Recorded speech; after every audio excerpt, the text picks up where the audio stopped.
Hello, everyone.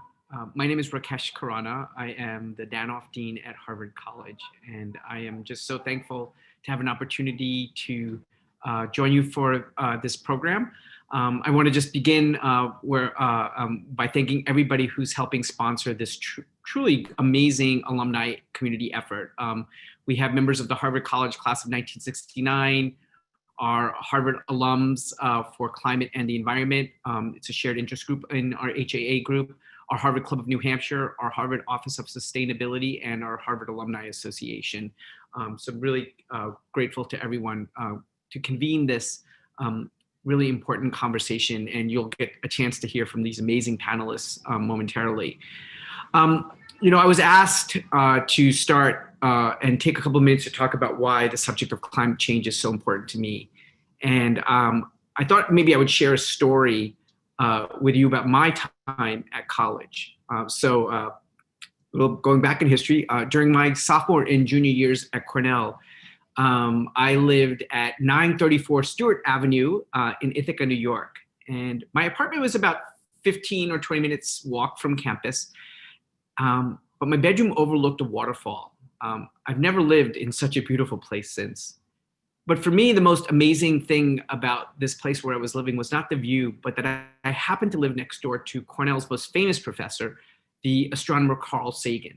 And Professor Sagan was the writer and narrator of a documentary series called Cosmos, which really introduced so many of us to the idea of how we can use science to understand our world. I think 500 million people ended up watching Cosmos. But he was also a public citizen who really cared deeply about nuclear proliferation, environmental degradation, and believed deeply that humans had to find a way to cooperate in order to ensure our survival. So remember, being that person looking out over that waterfall, worrying about whether I should take a class that I didn't want to take to help me get an internship in a company I don't even remember for a job I knew I wouldn't like. But meanwhile, this person who was living next door to me and who I had often had an opportunity to go hear and speak had such a different perspective. To Professor Sagan, the waterfall, Cornell, the journey I was on, all of it mattered, but it was all part of something much larger and also much smaller. In his wonderful book called The Pale Blue Dot, Carl Sagan wrote about the photograph of Earth that the Voyager took in 1990 from 4 billion miles away. You may have seen it. It's that famous swirling blue of the Earth that graces so many books and posters. And he wrote, "That's here, that's home, that's us. On it, everyone you love, everyone you know, everyone you've ever heard of, every human being who ever was, lived out their lives. Every mother and father, hopeful child, inventor and explorer, every revered teacher of morals, every corrupt politician, every superstar, every supreme leader, every saint and sinner in the history of our species lived there on a mote of dust suspended in a sunbeam," end quote. Professor Sagan went on to say, and I quote again, "There's perhaps no better demonstration of the folly of human conceits than this distant image of our tiny world. To me, it underscores our responsibility to deal with it more kindly, to be more kindly with one another, and to preserve and cherish the pale blue dot, the only home we've ever known," end quote. I think Professor Sagan recognized that the combination of our sort of, human intelligence as a species, but also our industrial society had led for the first time, he said, to a species that could literally change the Earth's climate. And it raised numerous questions for him. I think it raises numerous questions for all of us. Questions that he sort of would talk about as, could a species with that much power act responsibly? Would we? He was asking us to think, would we be willing to plant trees whose shade that we would enjoy but would be made for future generations? Could we expand our circle of concern to include species and life forms that were not us? I think Harvard, for me, has a really important role to play here. It's intrinsic to our mission. We confront difficult problems. That's what we do. We test hypotheses, we share information. And now we even see, in the midst of a global pandemic and our search for justice, a world turning to university scientists and expertise and health professionals to help guide the way forward. I think we have to continue doing that. Our mission of educating citizens and citizen leaders for our society has never been more important, especially through our transformative power of a liberal arts and science education. So I believe that at Harvard, we have to recognize that this work is really critical. And not only is it not only work that I think our natural scientists who study our planet are doing, but actually it matters to every field of study, to philosophy, to government, to history, anthropology, math. Everything that we teach has something important to do in this important area. This work belongs to all of us, and I hope that Harvard continues to be a place where cross-disciplinary work can help shape new solutions and new ideas on this topic. I know, and I speak as the dean, but also as a father, as a person who cares about our planet, that if we don't take action, disastrous consequences lie ahead. And yet, I'm also very optimistic as an immigrant that our future can be better than our yesterdays. And I believe in the ability to change our future is within our power if we're willing to change how we live. So grateful again for this amazing panel. And I'm really pleased to turn over the floor now to our conversations moderator, Terrence McNally. Terry is from the Harvard College class of 1969. He is the host of the Disruptive podcast for Harvard's Weiss Institute. And we were just joking before we started that he's no stranger to the room that I'm currently in, the building I'm in, University Hall. I understand he was here as a participant in the Harvard strike of 1969. And I want to thank Terry and all this amazing panel that's been put together. Thank you for giving me a few minutes, and thank you for the work you're doing. It is because of you that we continue to think more broadly and move forward.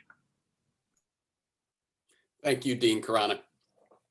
And let me just make sure we've thanked all the producers and sponsors. Thank you to HAA, the Harvard Alumni Association, to the co-sponsors, members of the Harvard College class of 69, the Harvard Alumni for Climate and the Environment, the Harvard Club of New Hampshire, the Harvard Office for Sustainability, and additional support, Class Act HR 73, and Harvard Club of the North Shore.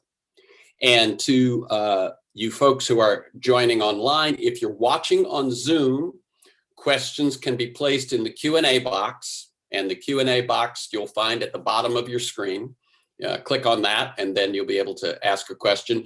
And if you're watching on YouTube, you ask your questions in the chat box, and they will be shared with me. Dean Khurana referred to the protest of 1969, and I was cleaning through some stuff in the garage, actually this past weekend, and came across a special edition of the Harvard Alumni Bulletin. Here we get Harvard Alumni again. It was on the strike, and I found a photo of myself, arms locked with others, as we awaited the Massachusetts state troopers that were entering in the entrance behind me.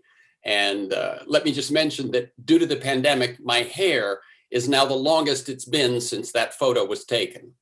By the way, in April 2019, on the 50th anniversary, some folks at Harvard held an event in which they remembered and reflected on the strike. And two of the organizers of that event were Miles Rappaport and Marshall Gans, both of the Kennedy School. Miles was moderator of session number 2, and Marshall is a member of this panel. So we keep the circle moving. Let me just make a few words of introduction. First, a bit of context. The first 3 sessions were dealt broadly with. The first dealt with the moment we face. Is it too late? What must be done? Session number 2 dealt with the responses and the roles of institutions, finance, government, business, academia. The third was on the need to move hearts and minds, the arts, spirits, religion.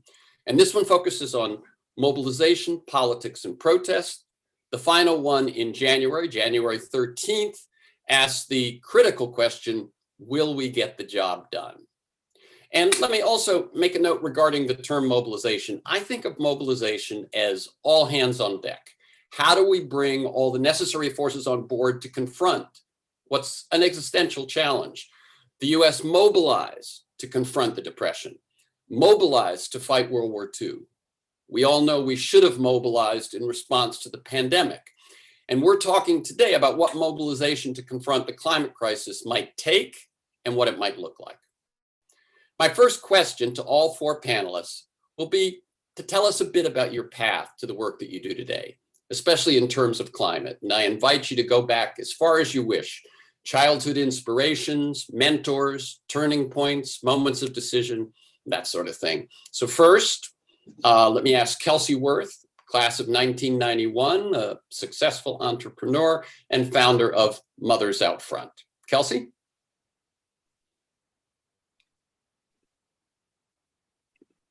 Thanks, Terrence. I'm not sure if, oh, here we go.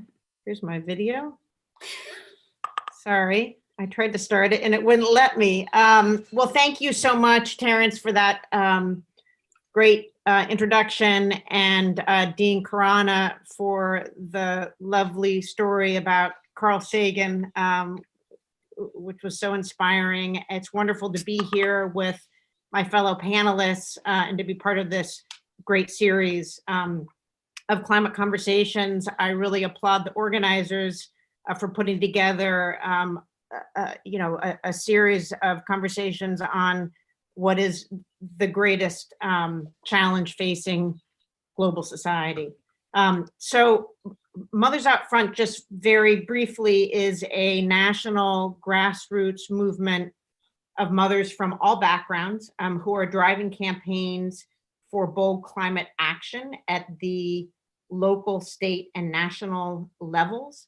Our vision is for a just and equitable world. And when we talk about justice, we think about justice in both intergenerational terms, meaning we cannot leave a planet for our children and our grandchildren that is inhospitable to human life. And of course, in terms of justice, for those communities, both here in this country and around the world, that are going to be impacted most by the climate crisis and are already being most impacted by our dependence on fossil fuels. So I came to climate change essentially because of the family I grew up in. My father was an elected member of Congress from Colorado for my entire childhood, and he and my mother both became very interested early on in climate change. And in fact, he co-sponsored some of the first congressional hearings on climate change about 30 years ago now. So it was very much in the air that I breathed growing up. We had climate scientists, including Carl Sagan, in fact, in and out of our kitchen and our living room. And yet, in spite of that early introduction to this enormous challenge, it wasn't something I spent a whole lot of time worrying about. My sense was that people like my father were supposed to solve it. Scientists were going to solve it, and I was not either, and neither a politician nor a scientist, and really had no role to play. So I felt it was safely in the hands of the experts. My perspective on that all changed when I became a mom.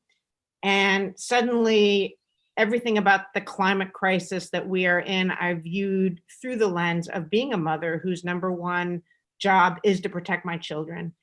And it made me wonder how it is that 30 years on, we've made so very little progress in addressing this enormous crisis. Despite the science, despite the overwhelming realities unfolding around us, it left me with a deep sense of despair about the world we're leaving to our kids, the world that my two daughters would be growing up in, as well as a real sense of outrage that, how could we possibly be doing this? And right around the time that I was experiencing those very sort of maternal emotions, I came across the work of another member of this panel, in fact, and that was Marshall Gans. And it was particularly his work organizing with the Obama campaign in 2008. And there was something about the organizing model that was just talked about in this particular article I read that made me think there must be an application to moms and climate change, that there must be a way to bring other mothers together with me who shared the same concerns, shared the same vision for the kind of world we wanted to create for our children. And so I literally called Marshall up and said, would you please meet with me? And he said, yes, thank goodness. And that was where the idea of starting Mothers Out Front came from. 7.5 years after the founding of the organization, we are now a nationwide movement organizing with mothers, teams of mothers in 5 states across the country. And we continue to grow, and that is very much thanks to the inspiration of Marshall Gans. Okay, thank you, Kelsey. Thank you. Next, let me turn to James Coleman. James Coleman is a senior at the college and a newly elected member of the South San Francisco City Council. Same question, James. Your path to your work, and especially your work on climate, and as I said, go as far back as you want, how your life and your heart moved in this direction.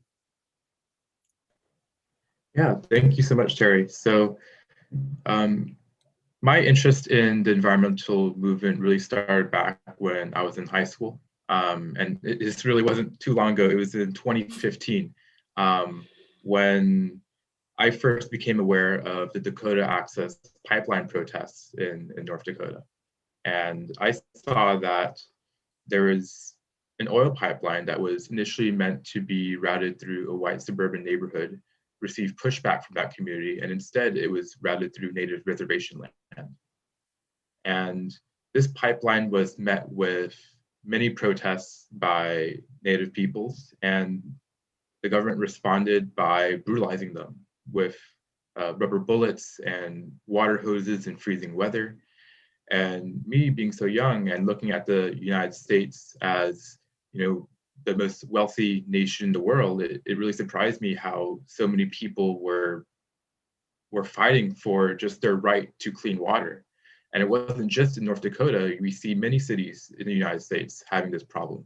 In Crystal Springs, Texas, or in Flint, Michigan, that our basic human needs of clean water and clean air are being infringed upon by these large fossil fuel companies. And that there really needs to be a shift in priorities for our government and our economic system. And this is what really led me to become involved with the Alliance for Climate Education in the Bay Area here. And I was involved in various speaking events. We planned protests, and we also attended other protests in the area. And then after graduating, I went to Harvard College, and I became involved with the Harvard Undergraduates for Environmental Justice and Fossil Fuel Divest Harvard. And really in the fight for economic justice is what's at the root of how I see we need to address climate change. Because climate change and its various issues affect different populations disproportionately. It is usually the people of color and the people who are of a lower socioeconomic status that can't afford to, let's say, move their home because of raising sea levels, or cannot afford air purifiers when the air in California is polluted because of intensified wildfires. It's these issues that affect different populations disproportionately, and made me want to enact change so that no community was left behind when we as a society decide to deal with climate change. And that eventually is what really led me to want to run for city council, because I believe that many of these marginalized communities need a seat at the table that will be advocating for the issues that affect them the most. Okay, thank you, James. Next, Claire Broome. Claire's class of 70, and since her retirement from the CDC and a role as Assistant Surgeon General, has chosen to be active on climate issues. Claire, your path, your inspiration. Thanks so much, Terry. And it's something that is really wonderful to share with the audience today, because fortunately, many of us will have second stages. So I spent 28 years working at the Centers for Disease Control and had a wonderful career working on technical issues about how to prevent meningitis and pneumonia around the world. And then I got involved in senior leadership for the agency and learned a little bit about how the government and bureaucracies work, which was educational. And then I retired from the federal service and moved from Atlanta back to California, where I grew up. And I always told my trainees in epidemiology that the most important thing was to frame the question you were trying to answer. And in addition to that, I encouraged them to pick big questions. And when I got back to California, I had the luxury of working on whatever I wanted. And I looked around, and the biggest question was clearly, what are we going to do about the climate crisis? This was in 2006, and I've spent the subsequent 14 years on a journey to answer that question. And first of all, it's not an individual question, and that's one of the reasons I'm on this panel. We have to do it with others. It absolutely requires collaboration. This is not about your individual actions. They're important, but with the urgency of action, we need to mobilize people to act on all levels: governmental, private, entrepreneurial, and we need to do it fast. So, but I also think people have different gifts and different ways they can contribute. So I explored various things I could do. And the two things I will draw on today were, I felt like I wanted to promote renewable energy. It's great. I love it that people, James and so many other people, are protesting and trying to stop further fossil fuel investment and further fossil fuel projects, like we're in a hole, stop digging. But I was more comfortable saying, okay, this is going to work better if we have solutions for people. And so in California, we had some great policies, targets for decreasing greenhouse gases. But it became clear that those needed to get turned into specific activities at the California Public Utility Commission, which of course I'd never heard about before. And so I've gotten involved with the Sierra Club, with 350 Bay Area, in advocating for renewable energy policies at the California Public Utility Commission. I actually sort of masquerade as a regulatory lawyer and file party briefs, which I probably shouldn't admit on a public venue. And it's been a wonderful collaboration. So I've had this brain trust from the Sierra Club. I've had wonderful mentoring and coaching. And we've also mobilized Sierra Club members throughout the state to put pressure when there's particular issues that come up.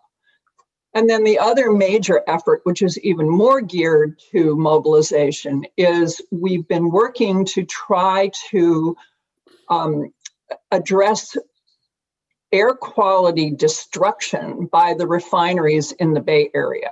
So there's a wonderful coalition of indigenous people, the Sunflower Alliance, refinery experts, the Sierra Club, the neighborhood communities, who have been, I think, really strategic in figuring out how to push the board of the local air district to implement meaningful controls on refinery emissions. So I'll stop at that point. We've had victories, but this is ongoing. So I'm really looking forward to the panel and the also dialogue with the incredible resources of the college, because it is an all hands on deck and we need to figure out how to use everybody's gifts. Very good. Thank you, Claire. Finally, Marshall Gans, class of 1964, who after a career in community organizing returned to Harvard and is now a lecturer at the Kennedy School. Marshall, your story, your path. Okay, thanks, Terrence. Sound working? Yeah. I wonder if I could ask folks to turn their screens back on. It's much more helpful to be talking to people than black rectangles.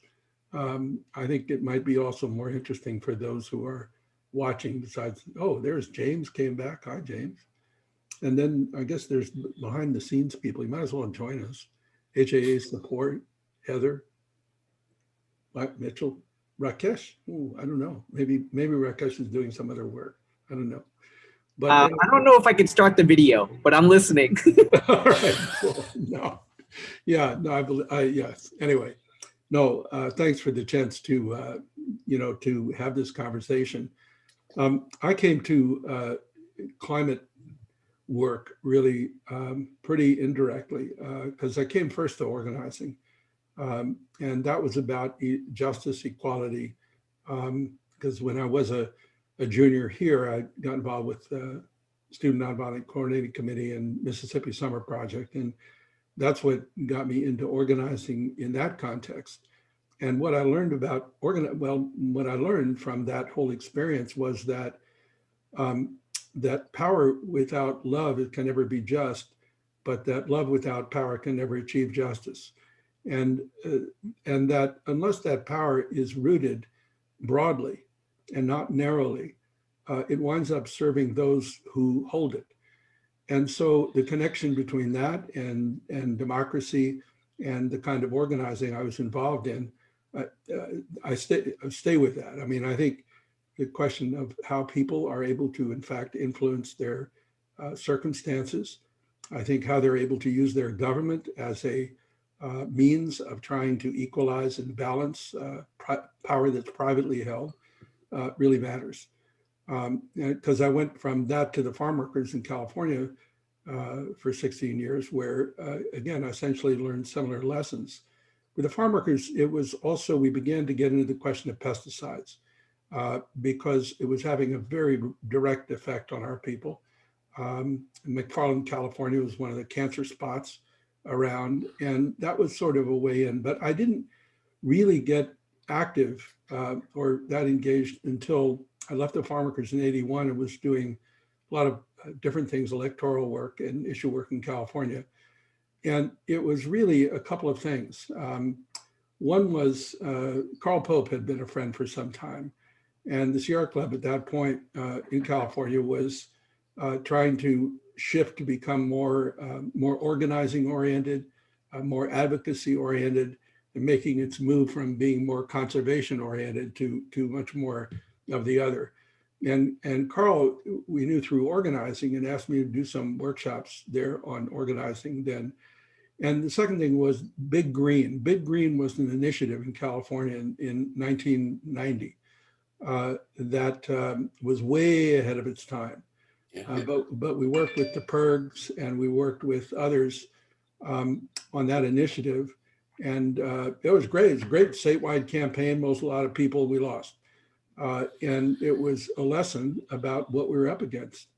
And the fact that this wasn't just a matter of cultural preferences, it was a matter of economic and political power. And that unless we could deal with that, we weren't going to be able to deal with these problems that affect all of us, because the interest that some of us have in them can stop our interest as a whole from being addressed. And when I came back to school here, actually class of Terrence is 64-92, because I'm actually, that's when I finally finished, 92. And then, did a master's here and a PhD here, which is when I met Rakesh.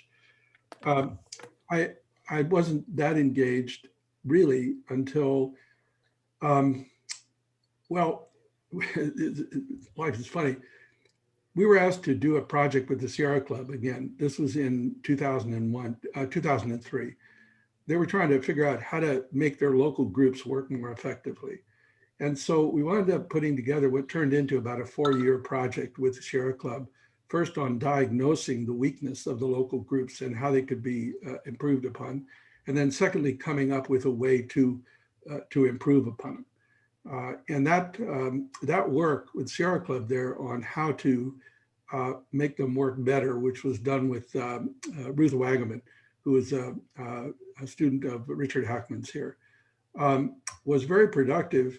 And in fact, the work we did there turned out to be the basis for the Camp Obamas that we organized in 2007 and 8.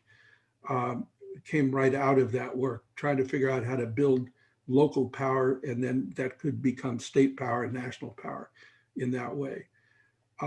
But then it was, okay, that was fine, we're doing Obama, and then along comes Power Shift, which was young people, many of whom had been involved in the campaign.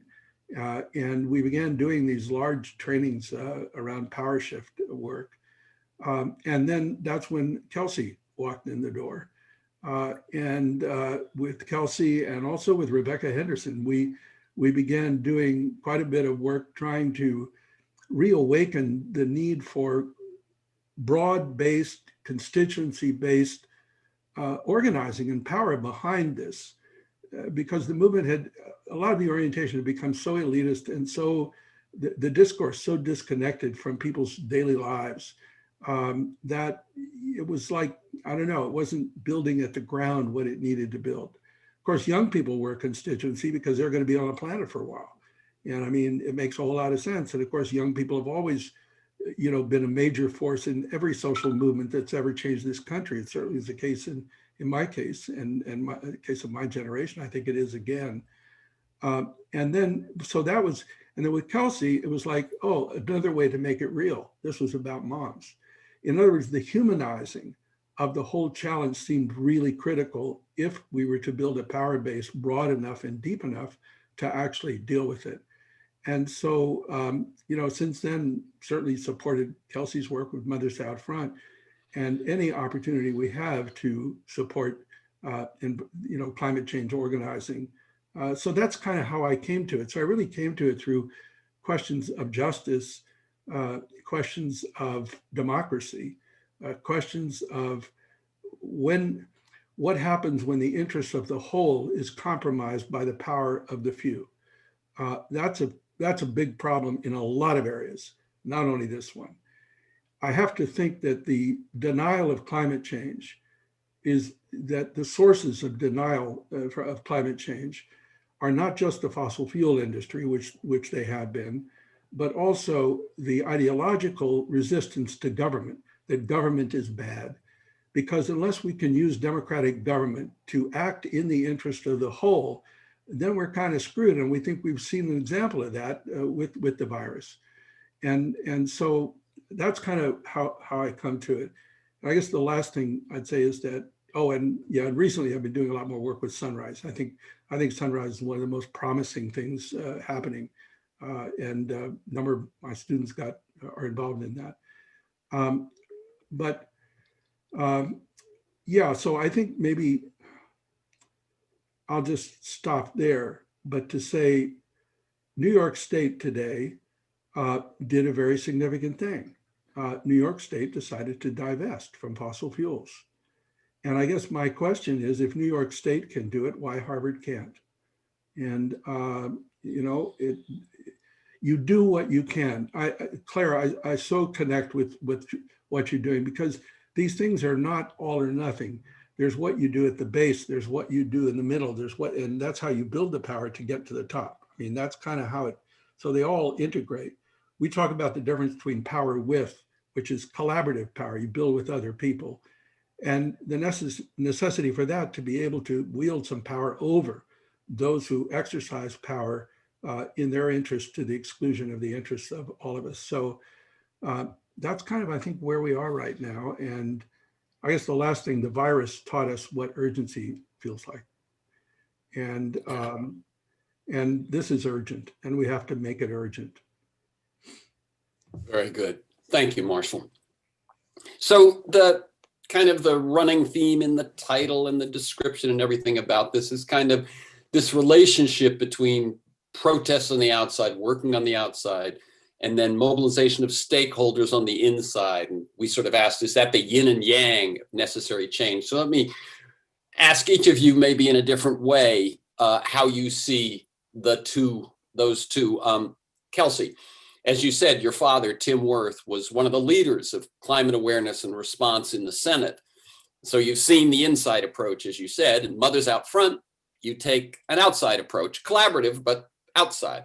Can you talk about how you see those two working together? Well, I think that our elected officials have always responded to organized constituencies coming and pushing for bold action.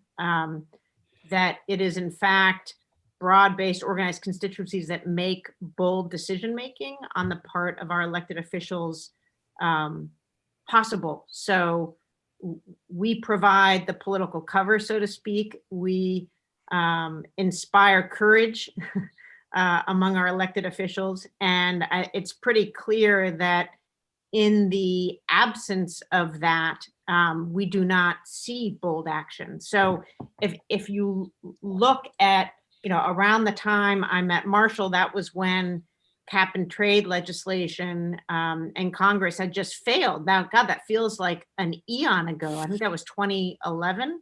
Yeah. And the Democrats, who are the pro-action on climate change party, ideologically, I'm afraid that's unfortunately where we are right now as a country. So the Democrats had the White House and both houses of Congress and failed to achieve a not terribly bold, frankly, piece of legislation.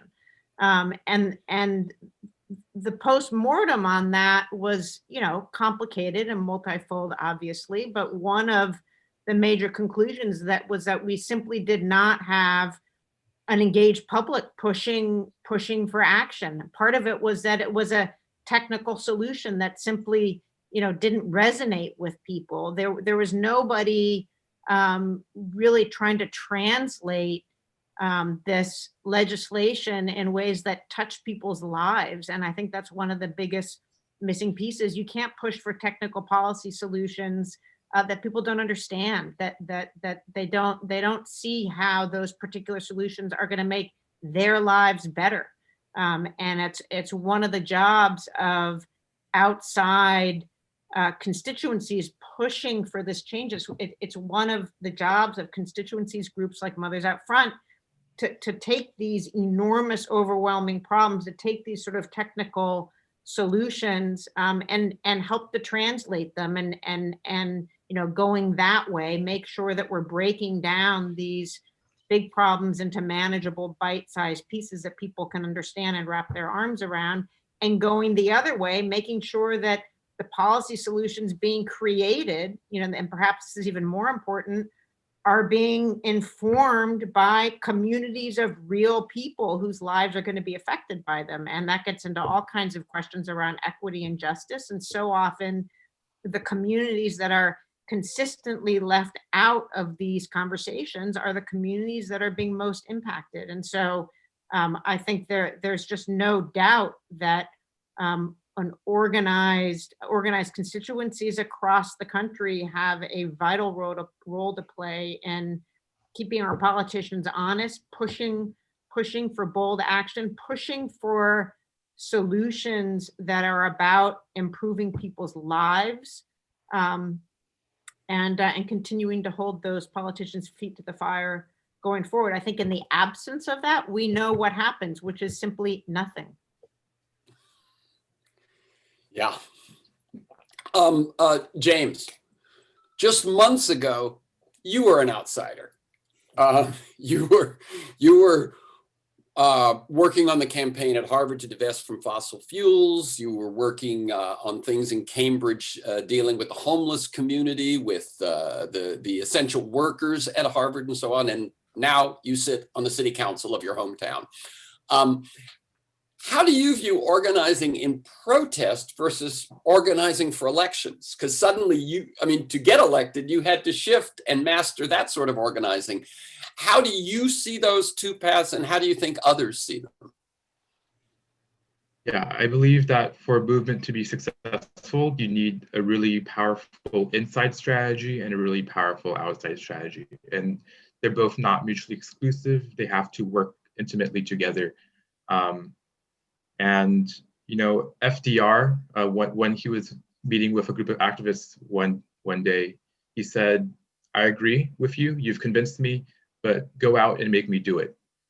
And that's because he understood that you need a sense of urgency and need among the general masses in order to push for bold legislation and change. FDR was, you know, one voice in his administration. I, as a city council member, am only one voice in a group of 5. And we don't just need protests and energy to change the minds of the others, but also to push people like myself to act boldly and to push for my own colleagues to vote a certain way. And so I believe that there is, you know, a very intimate interplay between people in power as well as those on the streets. Because those in the streets, they have the protests have the power to really shift the dialogue and make them possible seem possible. And protest is a way to ask questions that otherwise wouldn't be asked and to start discussions that otherwise wouldn't be discussed. And, you know, that this is very valuable in, you know, providing the vision and the perspective that people in power need. And then it is, you know, the jobs of the people in power to figure out ways in which to achieve that vision that we all want. Let me ask you one quick question, which is that, did you have any of your friends in your protest alliances, how did they react when you said, "I'm running for city council"? Anyone say, "Wait a minute, you're going over to the other side"? Anyone? I think a lot of people have different perspectives on this. You know, some, unfortunately, I believe, are disillusioned to the political process, and, you know, they don't have too much faith in those in power, because, you know, you might see someone get elected and then they act more moderately. But I believe that, you know, in order for someone who ran on very bold issues to enact those bold issues and make them into a reality, you need the support, the continued support of those in the community, in the activist community. Because, you know, when you have that backing behind you, that is what pushes the others in positions of power to follow. Can I just add to? Yeah, Marshall. Yeah, I really appreciate your analysis, James. I think it's spot on. You know, and your example, because Dan Schlossman at Johns Hopkins wrote a very good book called "When Movements Anchor Parties," and it's a reprise of American history and where major social change happens that involves political action. And what he shows is that it's always been this dance between movements and parties, and I think it's an artificial separation to say, well, this is inside, that's outside. I think the question is, where's the power? And there are situations and related to that is the question is, which is the dog and which is the tail? In other words, is it the inside wagging the outside, or is the outside wagging the inside? Makes a huge difference, because it always comes back to the power question. You know, when I was in the farm workers, we were always actively involved in politics, and certainly in getting Jerry Brown involved, played a major role in our work. It's a continuum, I think. And there are different roles to play, but it's always coming back to this question: how do we mobilize the power we need in the interest of the whole, or as close to the whole as we can get? That, you know, you keep coming back to that same. I mean, I guess one of our biggest challenges in this country is that our system has become so undemocratic. I mean, literally, you know, the Electoral College, the Senate itself. And so there's sort of it's in a way, at least at the federal level, it's becoming less representative every year, because the population growth is in the cities, it's with young people, it's very diverse. But take a look at the Senate, and it's not that, and it's quite the opposite. And so we have problems making the democracy work the way it's supposed to work, which means it often takes even more outside effort, even more social movement organizing. That would be a different picture if we really had the kind of representation of one voice, one vote, if that were a reality, which it isn't. That would make things so much more accessible in any event. But it just, for me, it just underscores the importance of this approach. It's just this last thing, I mean, looking at power, and this with respect to both what Claire and James have been talking about, I teach often from the example of the Montgomery bus boycott, because that started the modern civil rights movement. And you could look at that problem as one of institutionalized racism. You could look at that problem as one of segregation. But it really got real when it was a problem of having to go to work on the bus every day, sit in the back, give up your seat to a white person if they asked for it twice a day, and imagining what a desegregated bus would look like. And now they tried to tackle that with a lawsuit first, but it was when Rosa Parks got arrested, they said, well, wait a second, we got to support Rosa Parks, and it turned into a boycott. As a result, they discovered the power they had as a community. And that's really what sparked the civil rights movement, was that the way you go about dealing with these things that have to be real in people's lives, real at the next level, legislative level, real at the institutional level. Sometimes you have to make it so real that then you can build the base that you need in order to build the power that you need. And I think that just goes back to the beginning we were talking about. This has to be real to people and urgent. Yeah. One quick note, you were dealing, you spoke, Marshall, about the federal level and the undemocratic nature of the Senate, the Electoral College, and so on. And as we've seen on the state levels through gerrymandering, as I think you said when I talked to you earlier, you know, cows in Wyoming have much more voice than people in California, you know, but in every state, the rural seems to have you know, an overabundance of power compared to the urban.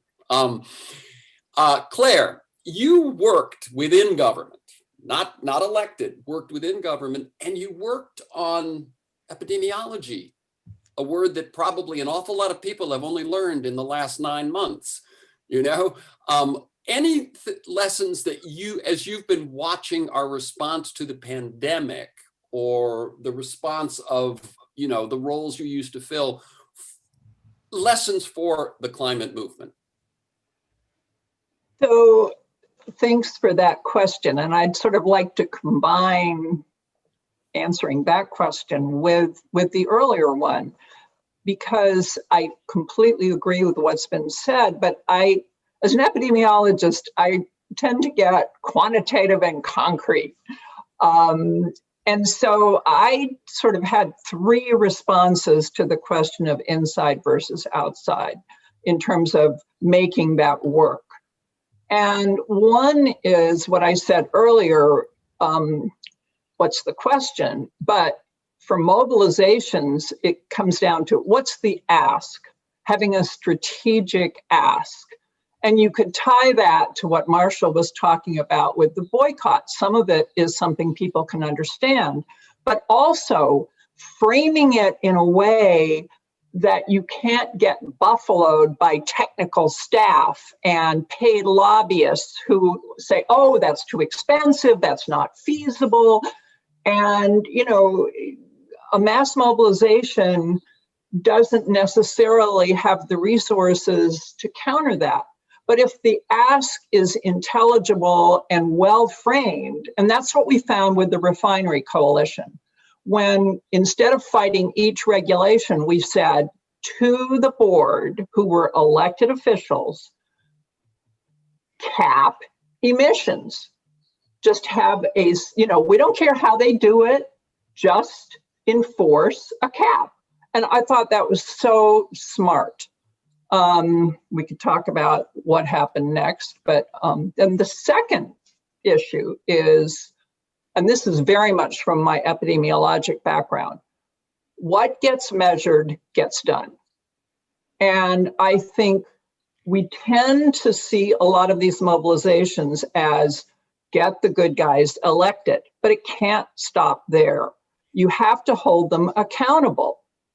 And I think coming up, having mobilizations recognize that. And, you know, Marshall, I love hearing your involvement with the Sierra Club, because I am such a fan of how the Sierra Club works and incorporates volunteer energy and action, but also has the resources to have the staff and the lawyers to use all of that energy to get action. And one of the things they do in California is they have a legislative scorecard, and they pick a selected number of key bills, and you can find out exactly how your state senator or your state assembly person voted, and they publicize it very well. They've got a really good communication structure. So accountability and picking what you're going to measure, I think, is really important. Then the final thing is, and I think this was my main takeaway from years of working within the bureaucracy. It's very easy to focus on the negative, why this isn't going to happen. And I mean, I could go on for hours about the difficulties and how, you know, the Public Utility Commission is captured by the utilities and does not work for the public. But I ended up looking at it personally, and what I tried to communicate to my trainees as, okay, this is part of problem solving. Human beings are intrinsically problem solving animals, and they both as individuals and as groups. And so, okay, let's deal with the realities of, you know, for the pandemic, the fact that emergency communication is blocked and the CDC is prevented from getting public health messages out. This is a catastrophe for the country. What are we going to do about that? And, you know, it's not trivial. It's not the way you choose to do it. But I think it's impressive. The states and local governments stepped up, other institutions stepped up. I can tell you the people who got out there with the news media, which stepped up to, you know, get the messages out. There were a lot of countervailing forces. So, but the point for climate is see it as a problem to be solved, not as they have all the money, they have all the K Street lobbyists, let's just give up. No, I think that Walter Brueggemann, a Protestant theologian, wrote a book called Prophetic Imagination, in which he argues that prophetic, or what he called transformational vision, occurs at the intersection of two things. One is criticality. It's a clear view of the world's pain, of its hurt, of its need, coupled with hope, a sense of its promise and possibilities. And that one without the other either goes to despair or irrelevance, but it's the interaction of the two that moves you forward. And that really creates the energy for change. But hope and optimism are two different things. I mean, hope is realistic, optimism may not be. The best definition of hope I've found is, I seem to be in, I don't know, theological sources, Maimonides says, hope is belief in the plausibility of the possible as opposed to the necessity of the probable. In other words, it's always probable Goliath will win, but sometimes David does. It was improbable we'd elect a Black man president of this country, but we did. It's that sense of possibility, of could be, not will be, but could be, that we have in our own lives, that we have in our own experiences, that have to be part of this, Claire. And so I couldn't agree more. It's not just gloom and doom, it has to be possibility. But the possibility has to be real. I mean, it has to be a kind of possibility that we could actually imagine, and not fantasy. And so, you know, that's kind of, for me, that's the sweet spot, is there, because they both have to be there. People just don't organize around grievances, not if they don't think there's some possibility of doing something about it. And so that's, again, where your work, I think, is so important, because it offers a sense of possibility of moving forward. Like the bus boycott in Montgomery, didn't end institutionalized racism in America, God knows. But it was a way to begin moving forward and to build the power.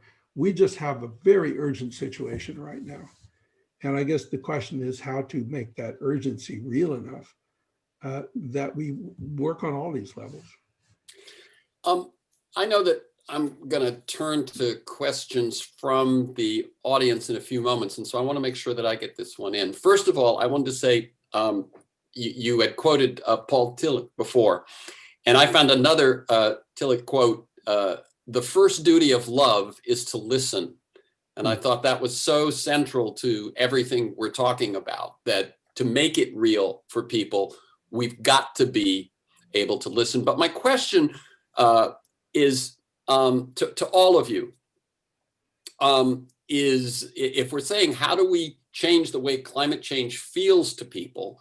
How do we translate the feeling to organized power? What are some of the things that give each of you hope, to go back to the virtue you just mentioned, Marshall? What gives you hope, James? I think it really is, in line with what Marshall said, the vision and the hope that we have for the future. When we ran our campaign for city council, one of our slogans was "A better South City is possible." We can guarantee a high quality early childhood education for every family. We can envision a city where we have clean air and clean water, where we can address the climate crisis in a way that does not leave any person or any community behind. A Green New Deal that can provide high-level, highly paid construction jobs and renewable energy jobs for everyone in our city. It really is having that vision, a lot of that provided by the people who are organizing these protests, because they see that a better future is possible, and it is contagious. When you have that vision and you go out in the streets and you're putting yourself out there and telling people, this is possible, this is why I'm out here, and this is why I'm fighting for change, then other people will join you and they will believe in your vision of change. Very good. Kelsey, reasons for hope. I think first and foremost for me, my hope comes from all the mothers and other people who care about our children, who are part of Mothers Up Front, who I get to interact with and see the work that they're doing day in and out with each other on teams to stop proposed, pipelines, to pass municipal bills that require new construction to be built without gas hookups, to pass, to ensure that the San Diego County Air Quality Control District hires full-time environmental justice staff. I mean, the stories that I hear all the time from the moms themselves are so incredibly inspiring, not just the successes that they're having, which are real and concrete, but the extent to which they have been transformed through the work that they're doing, feeling a sense of agency for the first time ever in the face of this overwhelming problem, becoming extraordinary advocates and leaders for change. It's the most heartening. It's the most heartening thing to witness and to see that there is actually potential to be engaging people in their communities in every town and city and every state across this country. There is absolutely no doubt in my mind there's an appetite there. It's just a matter of figuring out how to get those people engaged. But whether it's organizing moms or young people, and you look at, as Marshall said, the Sunrise Movement, and the Greta Thunbergs and the others out there who are engaging young people. Just this morning, I was talking to a group of nurses and physicians in California that's organizing, that is bringing people together and as part of something called Climate Health Now. I had another conversation just this morning with a group of moms in the UK that have formed something called Moms Climate Action Network and wanted to talk about how Mothers Out Front got started. I mean, we're seeing more and more of a recognition of the need for the kind of broad public engagement and constituency building and organizing that we're talking about today. We're just seeing it across all different sectors of our society, different demographic groups, people understanding the interconnectedness between economic justice, racial justice, and climate justice. We can't have climate justice without economic and racial justice. People are increasingly recognizing that. And as we increasingly recognizing it, what used to be siloed movements are coming together and creating goals together and creating legislative visions like the Green New Deal. We've never seen anything like that before. We finally have a president, instead of running away from climate, is embracing it. I mean, and all of this is happening because of the growth of these organized constituencies that are pushing for change. So I start with the moms and then I move beyond that, and you just look at the number of people who are getting involved now and the limitless potential out there. Thank you, thank you. Claire, reasons for hope. So I would concur with what Kelsey was saying about the people that I work with. And when I was at CDC, it was such an honor and a pleasure to work with incredibly skilled, knowledgeable scientific experts, laboratory experts. But I'm equally in awe of the people that I've met working on climate issues, from the community organizers in Richmond to the gearheads, the electrical engineers who have very kindly and graciously educated me about this, to regulatory lawyers. I never thought I would say that, you know, some of my best friends are regulatory lawyers. And also the power of groups. So the people, God love them, who work with the legislature. That's not my particular charism, but I love it that there's wonderful people with Sierra Club and 350 Bay Area who are completely enmeshed in the state legislative process.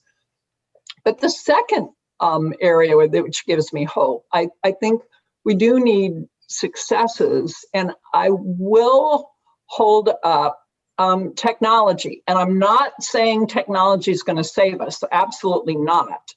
But what it has enabled is phenomenal. And I'm talking about the kind of communication networks. I'm talking about Zoom. I'm talking about the ability to have a brain trust on a weekly conference call throughout California, which can bring people together on what's happening in the legislature, what's happening in the regulatory bodies. And then I think, obviously, the technology for renewable energy. What is feasible and economic now is totally different than what was possible 10 years ago. And we have to, you know, I totally subscribe to the mobilization and push it and make it happen. But it's a whole lot easier if it actually saves you money. So, you know, those are my two main reasons, and both of which I think the mobilization, we have the people. We may not always have the money, but I would never underestimate what the people and what Kelsey working and spreading the message can do. Very good. Marshall, hope? Yeah, well, I'd say James, I'd say Kelsey, I'd say Claire. I'd say that, you know, that this is happening. Really, that's really where it is, I think. You know, young people come of age with a critical eye, but almost of necessity, hopeful hearts. It's one reason that young people have been such an important part in any major social change movement. because of course it's their future. They also have the energy. They're also maybe a little more courageous than some of us, because it takes courage to push, push the envelope open here and push the deal. And Kelsey's work, Claire's work. I mean, look at the cross-generational dimension we have here. So, I mean, that's where I get it. It's not like someday something's going to descend and save us. It's like, it's the work we do and who we are and the commitments we make, I think, is our source of strength. And for me, it's certainly a source of hope. Thank you. I apologize. There's some gardening going on outside my window. If you hear a blower, it's nothing I can do about it. I'm going to audience question time. I'm going to pair two of them together. One of them was asking, does successful activism require a scary boogie monster, whether it's climate change, COVID, or the fossil fuel industry? Another asks, what's the role? Is it a plus or a minus, helpful, or does it have liabilities of naming and calling out the opposition and stating their most egregious acts and so on, and their funding and so on? So does it call for a boogeyman, and does it help to point out the boogeyman and label the boogeyman? Anyone? Well, I just very quickly, I mean, I think it's the boogeymen, or however we want to call it, are responsible for a lot of the problems. In other words, you don't have to call them, you don't have to create them, they're there. And so then the question is, do they get held responsible? Do they get held accountable? And so I'm not talking about like calling names or that kind of, no. I mean, movements are tricky. They have an expressive dimension, which is I'm going to make my voice heard because it hasn't been heard, but also strategic dimension, which is in this way, at this time, in this place, in order to bring this outcome. And those things are often sometimes in tension within a movement. And it's just the nature of the thing. But yeah, just calling names doesn't do anything. But holding those responsible accountable is fundamental, because it's always like, well, it's not me, it's the system. Well, yeah, except you decide how to spend certain millions of dollars every year. So it is you.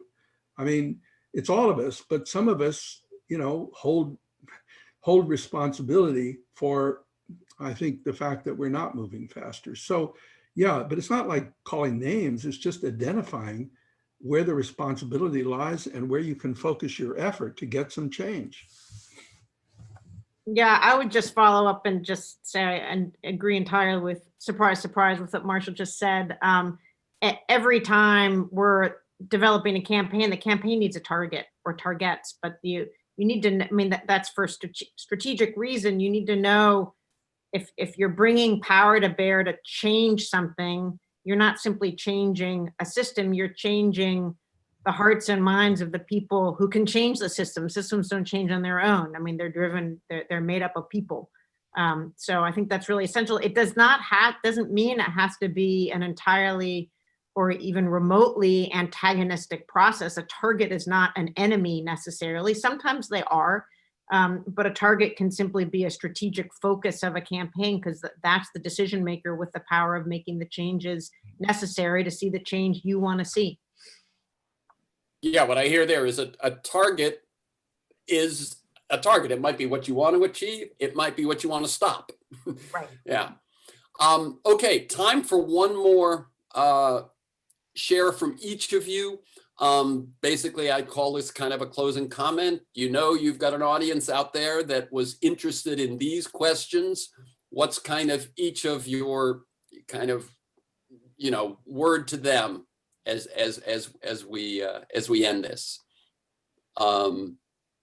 Claire. Well, thanks to everybody, and I hope the audience has found this as inspiring as I have.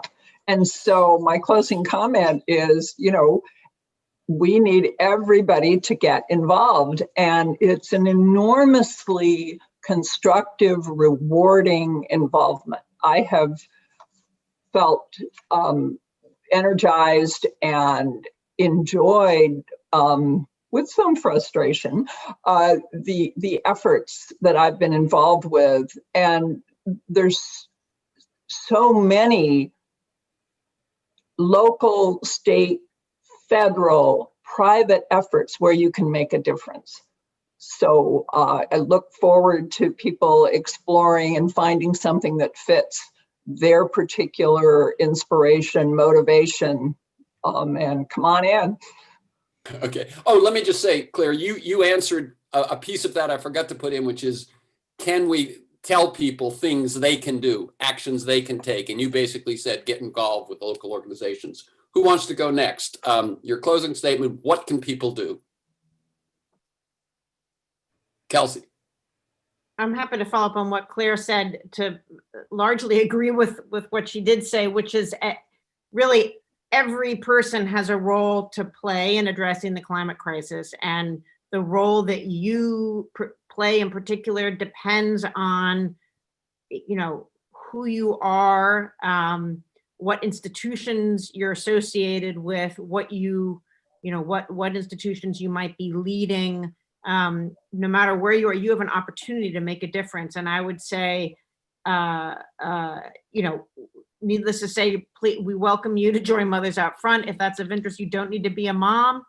We are mom-led. We are certainly not exclusively moms. And we need to create a broad-based movement. And so welcome everybody. And we also work very well with other organizations, of which there are many to choose from. I would also say, when thinking about the institutions that you're a part of, every one of us is part of the Harvard Alumni Network. And back to some of Marshall's opening comments, today we saw one of the largest pension funds in the world announce it's divesting from fossil fuels. Every one of us has a role to play in encouraging this institution to divest from fossil fuels, because there's absolutely no reason to not be doing it. And this institution has a fundamental leadership role it can play at the global level that other institutions will follow. Thank you. James? I think, don't be afraid to put yourself out there and get involved in these organizations, because there are a multitude of ways that you can help. Activism is not just going out and protesting. There's also many hours and hours of planning and coalition building that happens behind the scenes that we don't see. And legal advice, expertise in building websites. All these skills can be very resourceful to these organizations, and several of them have been named today: Sunrise Movement, Sierra Club. There's a fossil fuel divest Harvard alumni group. All these could really use your help. And this is a opportunity for Harvard and other leading institutions to lead in fighting the climate crisis. And I would be honored if you could join all of us, whether it be Mothers Out Front, Divest Harvard, in really pushing our institution to be a leader. And I suppose you might also encourage folks to run for office. Yeah, go ahead. Yeah. Marshall, last word. What can people do? I think I agree with what was just said. I mean, I think that's where it is. I think it's making a choice. It's stepping up and getting that you cannot do this alone. In other words, you have to find with whom to work. Just clicking on your internet does not do it. It's finding other people with whom to work, because that's really where it's where the moral energy comes from. It's where the creativity comes from, and ultimately it's where the power comes from. So yes, that's it. Very good. Thank you all. Thank you all. Thanks to all the sponsors and producers. Thanks to you, the panelists. And it was actually fun to see all of your faces at the same time. I will agree, Marshall. And thank you to all who tuned in, and share this, folks, because it will be on YouTube forever. The links will be up there. share this experience if it was beneficial to you, and let's bring more and more people into this conversation. Thank you. And our next session of this will be January 13th, and the question will be, are we going to get it done? Thank you. Thank you. Thanks to everyone. And thanks for organizing.